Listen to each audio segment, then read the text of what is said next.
రాష్ట్ర ప్రభుత్వం బడుగు బలహీన వర్గాల విద్యార్థుల కళాశాల వసతి గృహాలకు సొంత భవనాలు నిర్మించాలని రాజ్యసభ సభ్యుడు బీసీ సంక్షేమ సంఘం జాతీయ అధ్యక్షుడు ఆర్ కృష్ణయ్య డిమాండ్ చేశారు.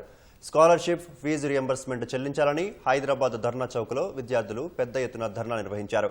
ధర్నా శిబిరాన్ని ఆర్ కృష్ణయ్యతో పాటు పలు బీసీ సంఘాల నాయకులు సందర్శించి వారికి సంఘీభావం తెలిపారు.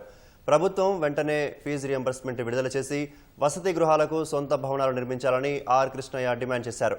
సరైన వసతులు లేక ఇబ్బందులు ఎదుర్కొంటున్నామని ప్రభుత్వం వెంటనే పరిష్కరించాలని పలువురు విద్యార్థులు కోరుతున్నారు.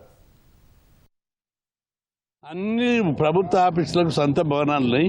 కాలేజ్ హాస్టళ్లకు ఒక్కదానికైనా సొంత భవనం ఉన్నదా? 320 కాలేజ్ హాస్టళ్లు, 310 గురుకుల పాఠశాలలకు ఒక్కదాని కూడా సొంత భవనం లేదంటే అర్థం ఏమిటిది?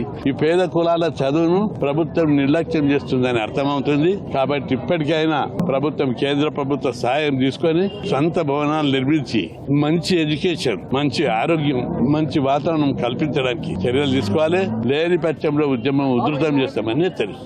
అసలు హాస్టల్ స్ట్రెంత్ ఎంత? అసలు 450 మెంబర్స్ ఉన్నాం. కనీసం బెడ్స్ లేవు, ర్యాట్స్ లేవు, వాటర్ ఫెసిలిటీ లేదు, ఏం లేదు. మొత్తం మంది మస్కిటోస్ అన్న మొత్తం మస్కిటోస్ వస్తున్నాయి హాస్టల్.